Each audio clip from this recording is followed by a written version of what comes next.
আকাশবাণী কলকাতা। খবর পড়ছি প্রবীর ভট্টাচার্য। বিশেষ বিশেষ খবর হল, নতুন দিল্লিতে আয়োজিত অষ্টম ভারত ইন্দোনেশিয়া যৌথ কমিশনের বৈঠকে দ্বিপাক্ষিক সম্পর্কে বিস্তৃত বিষয় নিয়ে পর্যালোচনা হয়েছে। লোকসভার অধ্যক্ষ ওম বিড়লা আজ চণ্ডীগড়ে Commonwealth parliamentary association CPA Indian রিলিজনের 3 দিনের জোন 2 সম্মেলনের উদ্বোধন করবেন।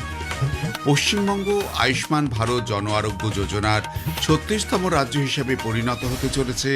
নতুন দিল্লিতে আজ এই উপলক্ষে একটি মৌ চুক্তি স্বাক্ষরিত হতে চলেছে। বিভিন্ন রাজ্যের রাজ্যসভার 27টি আসনে নির্বাচনে মনোনয়নপত্র জমা দেওয়ার আজ শেষ দিন। রোলাগারোতে ফরাসি ওপেন টেনিসের ফাইনালে জার্মানির আলেকজান্ডার জেরেভ প্রথমবার গ্র্যান্ড স্ল্যাম জয় করেছেন। আসছি বিস্তারিত খবরে। নতুন দিল্লিতে অষ্টম ভারত ইন্দোনেশিয়া যৌথ কমিশন বৈঠক অনুষ্ঠিত হয়েছে। বিদেশমন্ত্রী ডক্টর এস জয়শঙ্কর এবং ইন্দোনেশিয়ার বিদেশমন্ত্রী সুগিয়োনো যৌথভাবে এই বৈঠকে সভাপতিত্ব করেন। বৈঠকে দুই নেতা সার্বিক কৌশলগত অংশীদারিত্বের অধীনে দ্বিপাক্ষিক সম্পর্কের সমগ্র পরিসর পর্যালোচনা করেন। উভয় পক্ষ রাজনৈতিক বিষয়, প্রতিরক্ষা ও নিরাপত্তা, সামুদ্রিক সহযোগিতা, বাণিজ্য বিনিয়োগ, ঔষধ ও স্বাস্থ্যসেবা, ডিজিটাল প্রযুক্তি, জ্বালানি সংযোগ, মহাকাশ, শিক্ষা, কনসুলার বিষয়, সংস্কৃতি এবং জনগণের মধ্যে আদান প্রদান সহ বিভিন্ন ক্ষেত্রে সহযোগিতা আরও জোরদার করার উপায় নিয়ে আলোচনা করেছেন। দুই নেতা পারস্পরিক স্বার্থ সংশ্লিষ্ট আঞ্চলিক ও আন্তর্জাতিক ঘটনাবলী নিয়েও মত বিনিময় করেন এবং আঞ্চলিক ও বহুজাতিক মঞ্চগুলিতে ঘনিষ্ঠ সহযোগিতা ও সমন্বয়ের প্রতি তাদের অঙ্গীকার পুনর্ব্যক্ত করেন। লোকসভার অধ্যক্ষ ওম বিড়লা আজ চণ্ডীগড়ে কমনওয়েলথ পার্লামেন্টারি অ্যাসোসিয়েশন সিপিএর ইন্ডিয়ান রিজিয়নের 3 দিনের জোন 2 সম্মেলনের উদ্বোধন করবেন। হরিয়ানা বিধানসভায় সম্মেলনের আয়োজন করছে। অনুষ্ঠানে রাজ্যসভার ডেপুটি চেয়ারম্যান হরিবংশ নবাব সিং সাইনি, হরিয়ানা বিধানসভা স্পিকার হরবিন্দর কল্যাণ, সারা দেশের 15টি বিধানসভার প্রিসাইডিং এবং ডেপুটি প্রিসাইডিং অফিসারের এবং পাশাপাশি বিধায়কেরাও উপস্থিত থাকবেন। উদ্বোধনী অধিবেশন চলাকালীন হরিয়ানা বিধানসভায় স্পিকার হরবিন্দর কল্যাণ স্বাগত ভাষণ দেবেন। অনুষ্ঠানে হরিয়ানার ইতিহাস এবং উন্নয়নের একটি বিশেষ তথ্যচিত্র প্রদর্শন করা হবে। এরপর লোকসভার অধ্যক্ষ ওম বিড়লা, রাজ্যসভার ডেপুটি চেয়ারম্যান হরিবংশ এবং মুখ্যমন্ত্রী নবাব সিং সাইনির ভাষণ দেওয়ার কথা। টেগো থিয়েটার এই উপলক্ষে সাংস্কৃতিক অনুষ্ঠানে সংবিধান এবং ভারতের সমৃদ্ধ সাংস্কৃতিক ঐতিহ্যকে তুলে ধরা হবে। পশ্চিমবঙ্গ আয়ুষ্মান ভারত প্রধানমন্ত্রী জন আরোগ্য যোজনার 36তম রাজ্যে পরিণত হতে চলেছে। এটি বিশ্বের বৃহত্তম সরকারি অর্থে পরিচালিত স্বাস্থ্য সুরক্ষা প্রকল্প। পশ্চিমবঙ্গে এই প্রকল্প বাস্তবায়নের লক্ষ্যে আজ ন্যাশনাল হেলথ অথরিটি এবং পশ্চিমবঙ্গ সরকারের মধ্যে একটি সমঝোতা স্মারক মৌ স্বাক্ষরিত হবে। নতুন দিল্লিতে কেন্দ্রীয় স্বাস্থ্য পরিবার কল্যাণ মন্ত্রী জেপি নাড্ডা এবং পশ্চিমবঙ্গের মুখ্যমন্ত্রী শুভেন্দু অধিকারীর উপস্থিতিতে এই সমঝোতা স্মারকটি স্বাক্ষরিত হবে। দেশের সকল নাগরিকের জন্য ন্যায়সঙ্গত ও সহজলভ্য স্বাস্থ্যসেবা নিশ্চিত করার যাত্রায় এই ঘটনাটি একটি অত্যন্ত গুরুত্বপূর্ণ মাইলফলক। পশ্চিমবঙ্গে আয়ুষ্মান ভারত প্রকল্পে বাস্তবায়নের ফলে এই রাজ্যে নাগরিকেরা চিকিৎসা ব্যবস্থায় আর্থিক সুরক্ষা পাবেন। আয়ুষ্মান ভারত প্রকল্পের আওতায় যোগ্য সুবিধাভোগী পরিবারগুলি প্রতি বছর চিকিৎসার জন্য হাসপাতালে ভর্তির ক্ষেত্রে 5 লক্ষ টাকা পর্যন্ত স্বাস্থ্য সুরক্ষা পেয়ে থাকেন। উত্তরবঙ্গের 5টি শহরকে নিয়ে হিমালয়ান হিল সিটি প্রকল্প বাস্তবায়নের উদ্যোগ নেওয়া হয়েছে বলে পশ্চিমবঙ্গের পুরমন্ত্রী অগ্নিমিত্রা পাল জানিয়েছেন।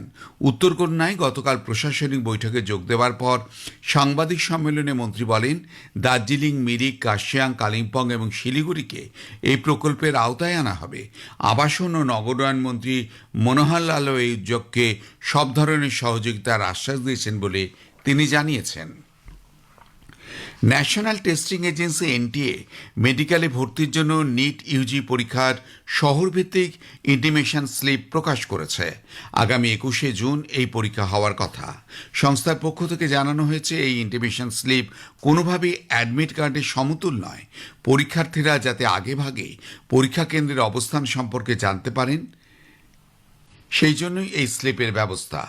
আগামী 21 তারিখ দুপুর 2টো থেকে বিকেল 5টা 15 পর্যন্ত নিট ইজি পরীক্ষা নেওয়া হবে। পশ্চিমবঙ্গে এখনো পর্যন্ত 4,800 জন বাংলাদেশি অনুপ্রবেশকারীকে ফেরত পাঠানো হয়েছে বলে রাজ্যের মুখ্যমন্ত্রী শুভেন্দু অধিকারী জানিয়েছেন। নিউ টাউনে বিশ্ব বাংলা কনভেনশন সেন্টারে গতকাল পণ্ডিত দীনদয়াল উপাধ্যায় মহা প্রশিক্ষণ শিবিরে যোগ দিয়ে তিনি বলেন, বিভিন্ন হোল্ডিং সেন্টারে এখনো 836 জন রয়েছেন। সিএ এর আওতায় যারা পড়েননি সেই ধরনের অনুপ্রবেশকারী তাদেরকে ডিপোর্ট করার কাজ নিয়ম মেনে শুরু করেছি। এবারে সরাসরি হোল্ডিং স্টেশন বানানো হয়েছে বর্ডারের জেলাগুলি, সেখান থেকে এখন অব্দি 4,800-কে ওপার পাঠিয়ে দেওয়া হয়েছে। আর এখন আমার হাতে আছে হোল্ডিং স্টেশনে 836 জন, তাদেরকেও আমরা তাড়াতাড়ি খাইয়ে পরিয়ে ওদিকে পাঠানোর ব্যবস্থা করেছি। কেন্দ্রীয় স্বরাষ্ট্রমন্ত্রী অমিত শাহ আন্তর্জাতিক সীমান্ত বরাবর আর্থিক লেনদেন ও সম্পত্তির বিষয়ে কড়া নজর রাখার আহ্বান জানিয়েছেন।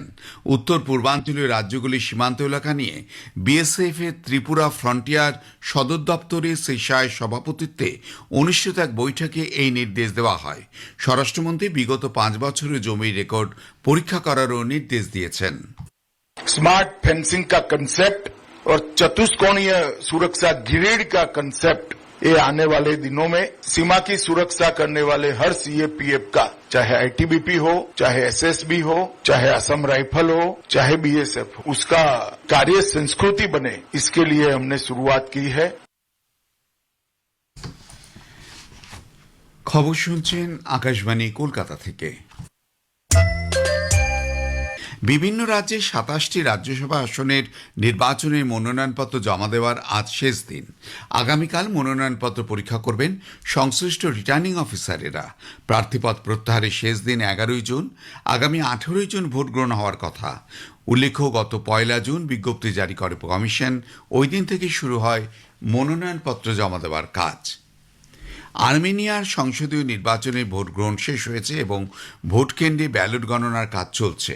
সে দেশের নির্বাচন কমিশন জানিয়েছে যে 110টি ভোট কেন্দ্রে প্রাথমিক তথ্য অনুযায়ী 1000-এর বেশি ভোট কেন্দ্রে 19,654 জন নাগরিক ভোটে অংশ নিয়েছেন। মোট ভোটারের সংখ্যা ছিল 24,80,000-এরও বেশি। প্রাথমিক ফলাফলে দেখা যাচ্ছে ক্ষমতাসীন সিভিল কন্ট্রাক্ট পার্টি প্রায় 57% ভোট পেয়ে এগিয়ে রয়েছে।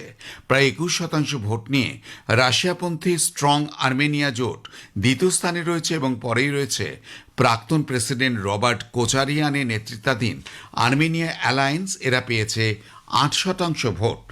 2023 সালে আজারবাইজানের কাছে সামরিক পরাজয়ের পর আর্মেনিয়া এবারই প্রথম নির্বাচন অনুষ্ঠিত হল।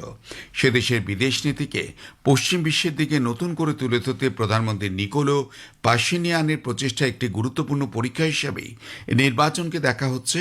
তাঁর সিভিল কন্ট্রাক্ট পার্টি 2018 সাল থেকে ক্ষমতায় রয়েছে এবং নির্বাচনের আগের জনমত সমীক্ষায় তারা এগিয়েছিল।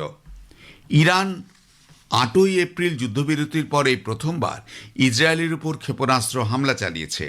ইরানের এই পদক্ষেপের পর মার্কিন প্রেসিডেন্ট ডোনাল্ড ট্রাম্প বলেছেন তিনি পাল্টা কোনো হামলা না চালানোর পরামর্শ দেবেন ইসরায়েলের প্রধানমন্ত্রী নেতানিয়াহুকে। তিনি চান ইরান ক্ষেপণাস্ত্র হামলা বন্ধ করে পুনরায় আলোচনায় বসুক। এর আগে ইসরায়েল ইরানের উপর যে হামলাগুলি চালিয়েছে সে বিষয়ে ওয়াশিংটন অবগত ছিল না বলেও জানিয়েছেন ট্রাম্প। আমেরিকাকে আড়াল করে ইরানের উপর আক্রমণ করায় ইসরায়েলের উপর অসন্তোষও প্রকাশ করেন তিনি। If we make a deal, now we're friendly, we'll all go together. It'll be our equipment. We'll take it out and destroy it, whether it's on site or whether we take it off site. Well, that will require we will have a deal. We'll be friendly. In other words, we will have made a deal. And we will be at peace. And we will go with them or without them, but we won't have people shooting at us, okay? Now, if we don't make a deal, then we're going to take them out militarily very harshly. রোলাগাঁড়োতে ফরাসি open tennis ফাইনালে জার্মানির Alexander জেরেভ ইতালির Flavio কোবলিকে 5 সেটের লড়াইয়ে হারিয়ে প্রথমবার grand slam জয় করেছেন। বিশ্ব র্যাঙ্কিংয়ে 3 নম্বরে থাকা জেরেভ 4 ঘন্টা 20 মিনিটের রুদ্ধশ্বাস ম্যাচে 6-1, 4-6, 6-4, 6-7, 6-1-এ জয়লাভ করেন। শেষ করবার আগে খবরের বিশেষ কিছু অংশ আরেকবার। নতুন দিল্লিতে আয়োজিত 8ম ভারত ইন্দোনেশিয়া যৌথ কমিশনের বৈঠকে দ্বিপাক্ষিক সম্পর্কে বিস্তৃত বিষয় নিয়ে পর্যালোচনা হয়। পশ্চিমবঙ্গে আয়ুষ্মান ভারত জন আরোগ্য যোজনার 36তম রাজ্য হিসাবে পরিণত হতে চলেছে। খবর শেষ হলো। পরে খবর জাতীয় সংবাদ 7:25 মিনিটে।